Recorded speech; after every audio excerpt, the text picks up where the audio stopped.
Hey, BJ Peters here from stampinbj.com. And the other day I mentioned to you that I had a great paper piecing fun card and you all loved it. And I said I hinted at another card and here it is. I loved how this one turned out.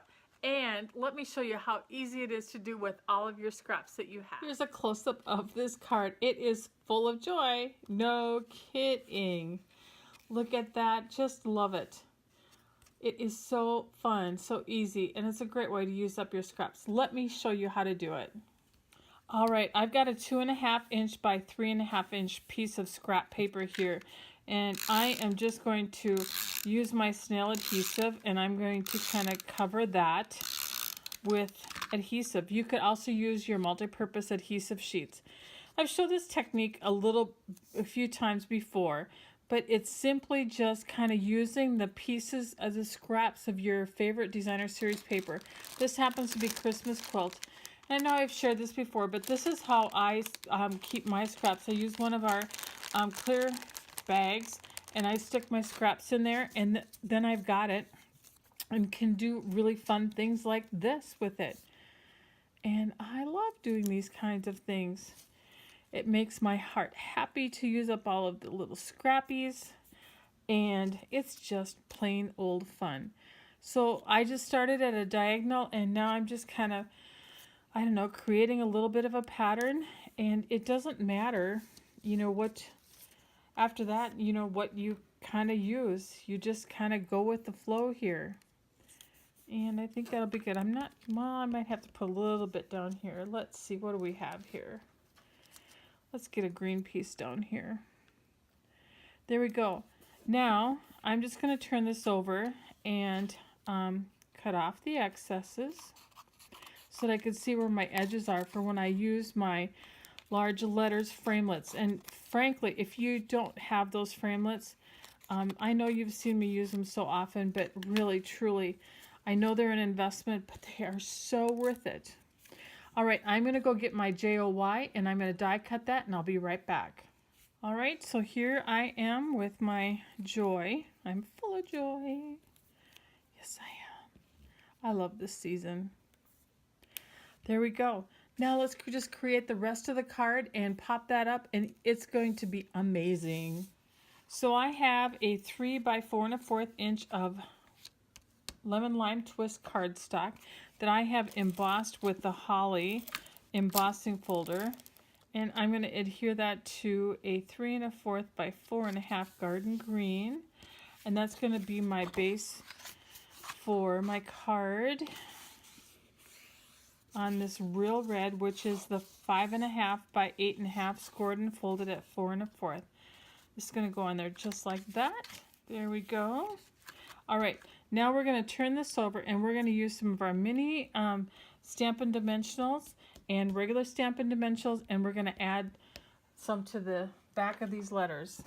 When I make the Eclipse Technique cards, you've probably seen my videos where I encourage you to use the foam adhesive strips because it helps you see through to the underside, the eclipse part of the card.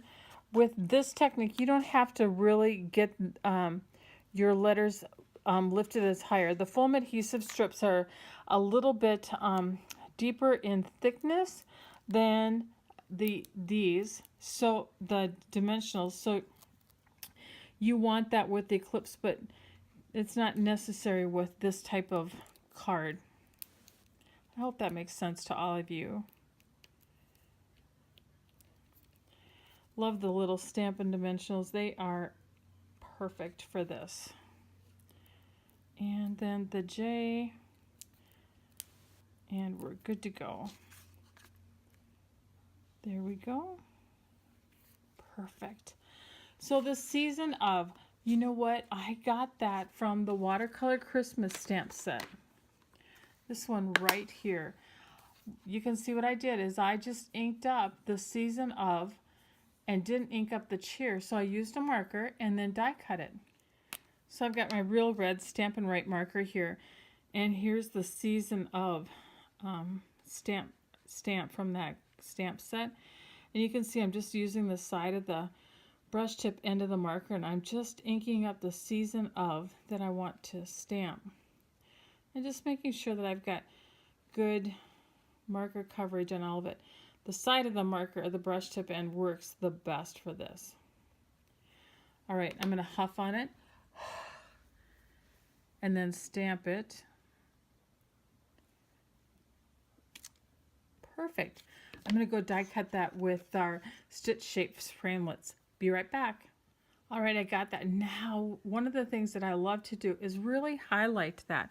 So I've got my garden green marker here, and I've got the find or the writing end, and I'm just going around and kind of just letting my pen drop into that stitched hole, and it ends up looking like stitching, like I got my sewing machine out.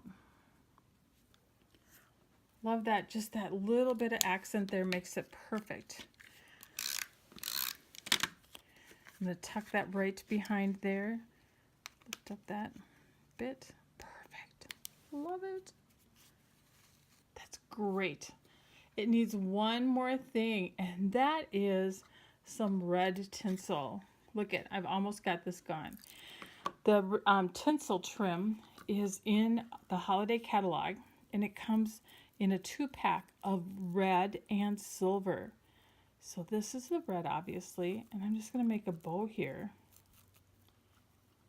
Adjust that bow just a little bit. Oh, that looks good. Grab a glue dot here, and we'll get that on there. Oh, that's a perfect finishing touch, don't you think? I love it. I hope you do too. I hope you try this technique out. It's really lots of fun, and you can do so much with it. Remember, you can purchase these products in my online store at stampinbj.com, and I truly appreciate your business. Thanks for all your comments that you leave on my videos. I love them, and I hope to respond to each and every one of them. Thanks, and have a great day, and remember to create and feel great.